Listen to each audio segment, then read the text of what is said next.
नमस्कार दोस्तों, welcome to my YouTube channel the Dev Choubey. तो आज का हमारा टॉपिक रहने वाला है डिविजिबिलिटी रूल, भाजकता के नियम। तो भाजकता के नियम लगभग ऑलमोस्ट सभी एग्जामों में पूछ जाते हैं, मतलब डायरेक्टली ऐसे नहीं आते पर उनके बेस क्वेश्चंस आते हैं। उनको करने के लिए हमें भाजकता के नियम याद होने चाहिए। तो आज स्टार्ट करते हैं भाजकता के नियम बिल्कुल नॉर्मल से। तो हम पहले पढ़ते हैं दो की भाजकता का नियम। दो की भाजकता का नियम।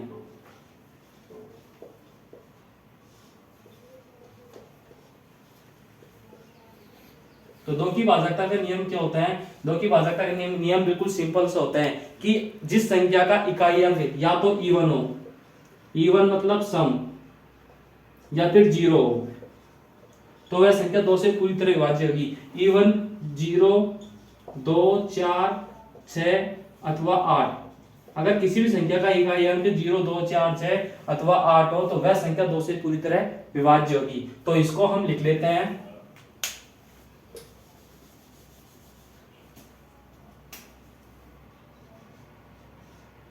जिस संख्या का इकाई अंक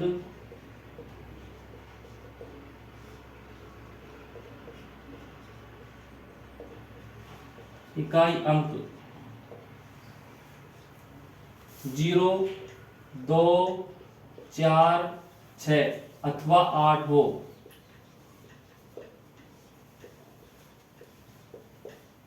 तो वह संख्या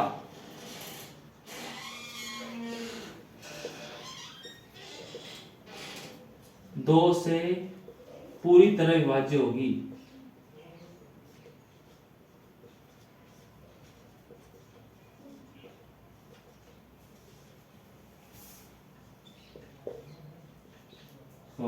तो यह है दो की भाजकता के नियम। इसके एग्जाम्पल तौर पे हम लिख लेते हैं, कोई सी संख्या लिखते हैं, जैसे 56 लिख लेते हैं, 3502 लिख लेते हैं, जैसे ये लिख लेते हैं, 3052 लिख लेते हैं, कुछ भी लिख लेते हैं, 1000 लिख लेते हैं, 84 लिख लेते हैं, तो कुछ भी लिख सकते हैं। उसके बाद में हम पढ़ते हैं तीन की भाजकता का नियम। तीन की भाजकता का नियम। तीन की भाजकता का नियम क्या होता है? तीन की भाजकता का नियम क्या होता है? यदि हमारे पास जो दी गई संख्या होती है उसके अंकों का योग तीन से विभाज्य है तो वह संख्या तीन से पूरी तरह विभाज्य होगी। जैसे कोई संख्या ले लेते हैं, हमने ले ली 63। अब 63 के अंकों का योग कितना होगा? 9, 3, 6 और प्लस 3 बराबर कितना होगा? 9। अब 9 3 से विभाज्य होता है, इसलिए संख्या 3 से विभाज्य होगी। जैसे कोई संख्या हमने ले ली, जैसे 61 ले ली। अब 61 के अंकों का योग तीन से विभाज्य नहीं होगा, क्योंकि 61 के योग करेंगे तो 7 ही होगा। अभी 7 3 से विभाज्य नहीं है, इसलिए संख्या 3 से विभाज्य नहीं होगी। तो तीन की भाजकता का नियम यही होता है कि 3 से वह संख्या विभाज्य होगी जिसके अंकों का योग 3 से भाज्य है, तो वह संख्या 3 से भाज्य होगी।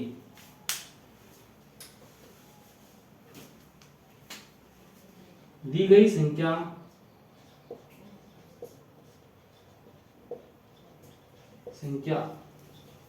के अंकों का योग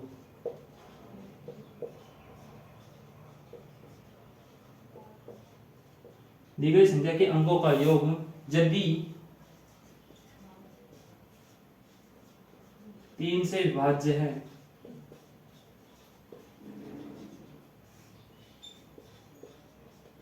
तो वह संख्या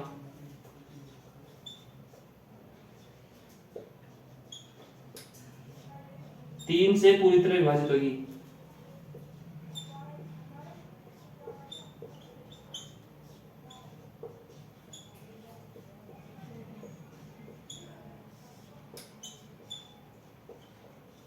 ठीक है, तीन की भाजकता का नियम हो गया कि दी गई संख्या के अंकों का योग यदि 3 से विभाज्य है तो वह संख्या 3 से पूरी तरह विभाजित होगी। एग्जाम के तौर पे ले लेते हैं 63, 69, ठीक है, 75 और कुछ भी हो सकता है।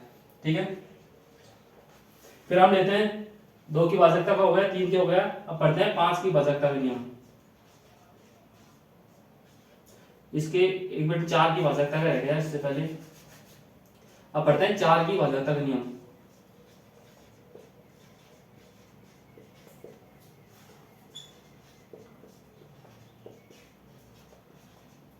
तो चार की भाजकता का नियम क्या होता है?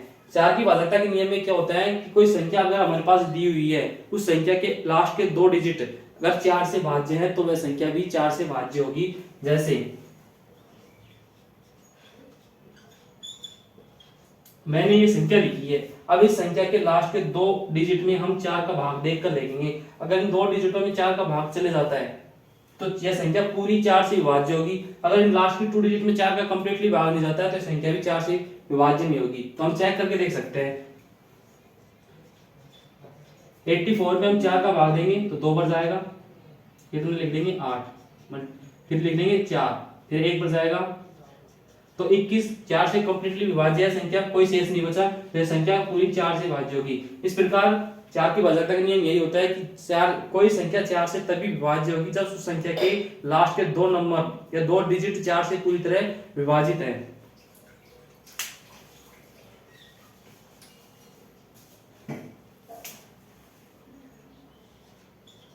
यदि दी गई संख्या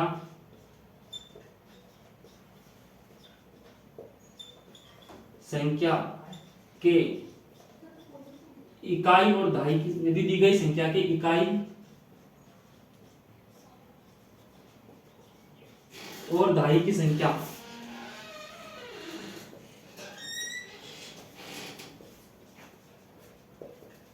संख्या 4 से विभाज्य है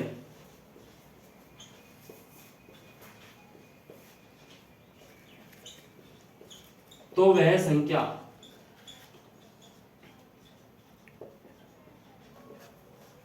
चार से पूरी तरह विभाजित होगी।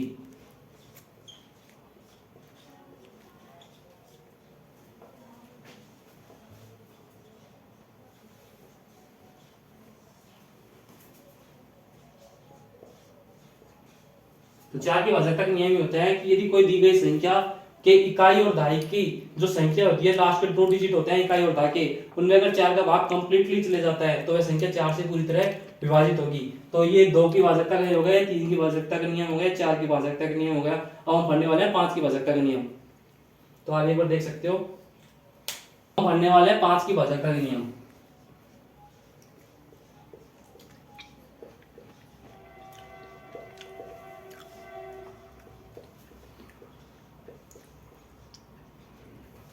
तो 5 की भाजकता के नियम की बात करते हैं कि कोई संख्या 5 से कब विभाजित होगी।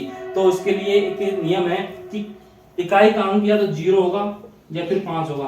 अगर किसी भी संख्या का इकाई अंक या तो 0 हो या फिर 5 हो तो ऐसा क्या 5 से कंप्लीटली विभाजित होगी। बस इसका यही नियम है। तो हम पढ़ लेते हैं।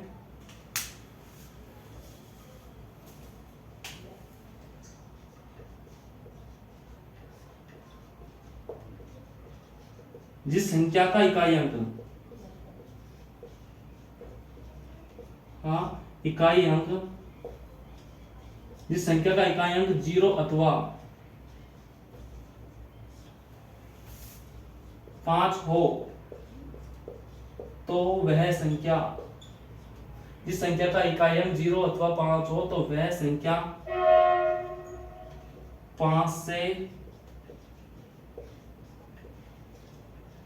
पूरी तरह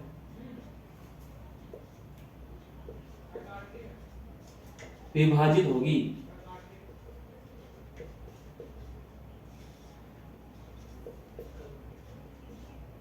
ठीक है, ये हो गया हमारे 5 की भाजकता का नियम कि किसी भी संख्या का इकाई अंक 0 अथवा 5 हो तो वह संख्या 5 से पूरी तरह विभाजित होगी। जैसे एग्जांपल के तौर पे हम कुछ भी लिख लेंगे, 65,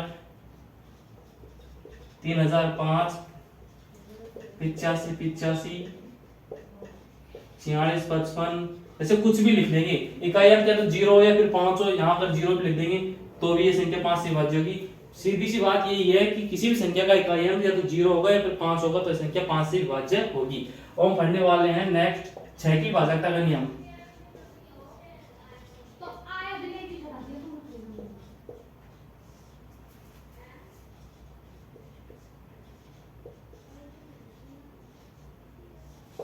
छह की भाजकता का नियम क्या होता है? छह की भाजकता का नियम ये होता है यदि दी गई संख्या, जैसे कुछ भी संख्या लिख लेते हैं हम,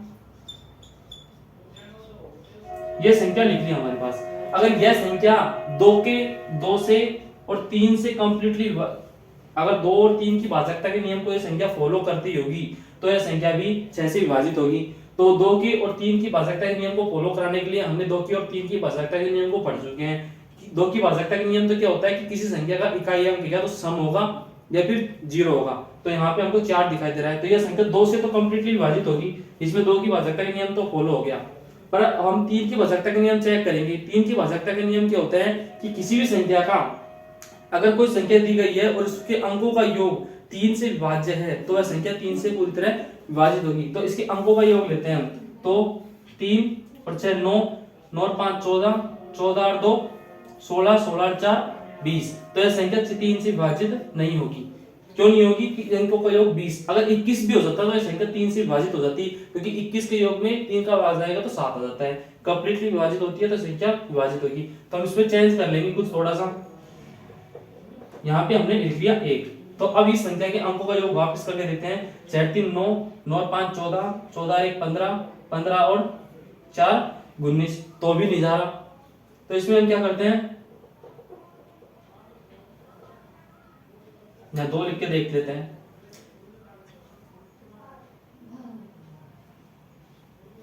अब देख के देखते हैं वापिस। 6 3 9, 9 और 5 14, 14 और 3 17, 17 और 4 21। अब चल जाएगा क्योंकि इनके अंकों का योग होगा 21 और इकाई का अंक भी 2 है, तो 2 से तो इसी प्रकार इसलिए विभाजित हो गई, और अंकों का योग भी 21 आ रहा है और 21 3 से विभाजित होता है 7 पर, इसलिए संख्या 2 से 3 से विभाजित होने के कारण 6 से विभाजित होगी। तो 6 की भाजकता का नियम क्या होता है, कोई दी गई संख्या 6 से तभी विभाजित होगी तब वह संख्या 2 और 3 से पूरी तरह विभाजित हो, तो वह संख्या भी 6 से विभाजित होगी। जैसे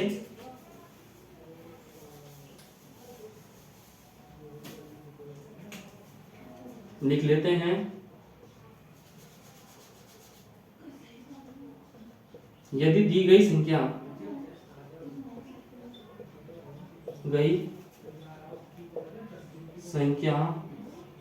2 और 3 से, यदि दी गई संख्या 2 और 3 से पूरी तरह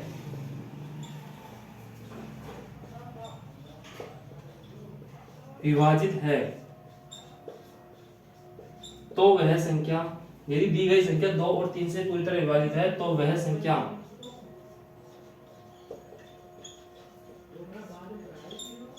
छह से भी पूरी तरह विभाजित होगी।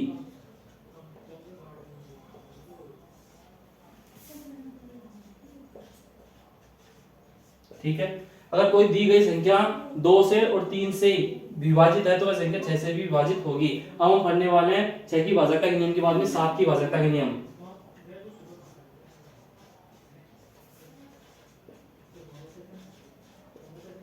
सात की भाजकता का नियम,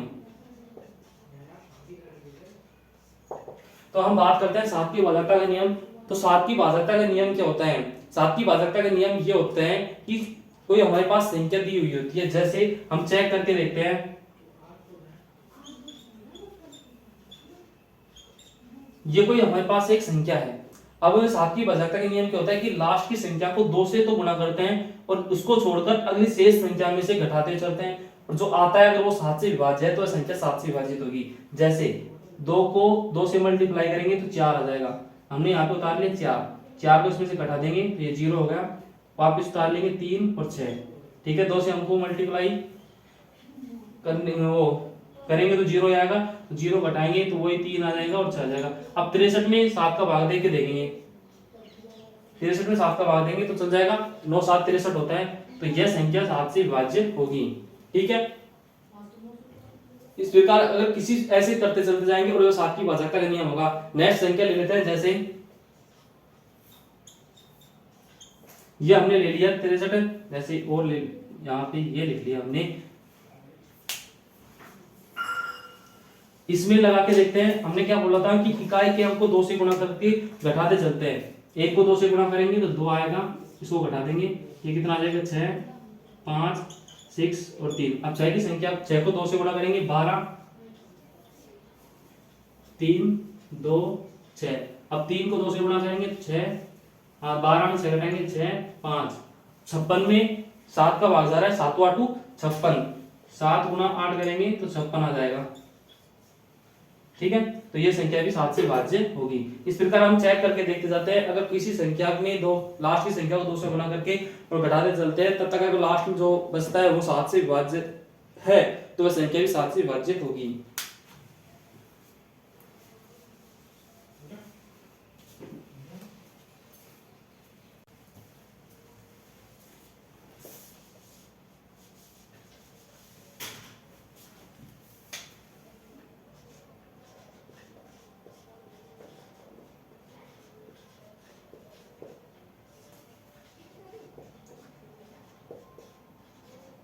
सात की भाजकता का नियम, दी गई संख्या के अंतिम अंकों, दी गई संख्या के अंतिम अंक को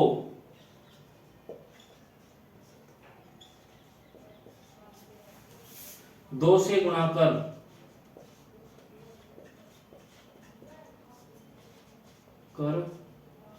शेष संख्या में से घटाते, शेष संख्या में से घटाते हैं और दी गई संख्या के अंतिम अंक को 2 से गुणा कर शेष संख्या में से घटाते हैं और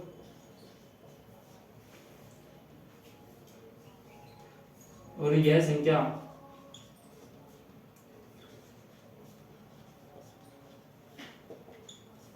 अंत तक, और यह क्रम अंत तक देखते हैं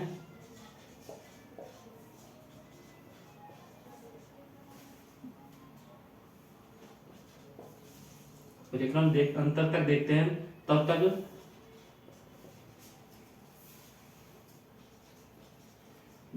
यह संख्या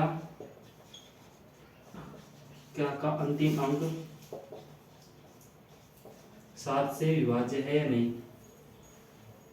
क्या का यह संख्या का तब तक देखते हैं तब तक यह संख्या का अंतिम अंक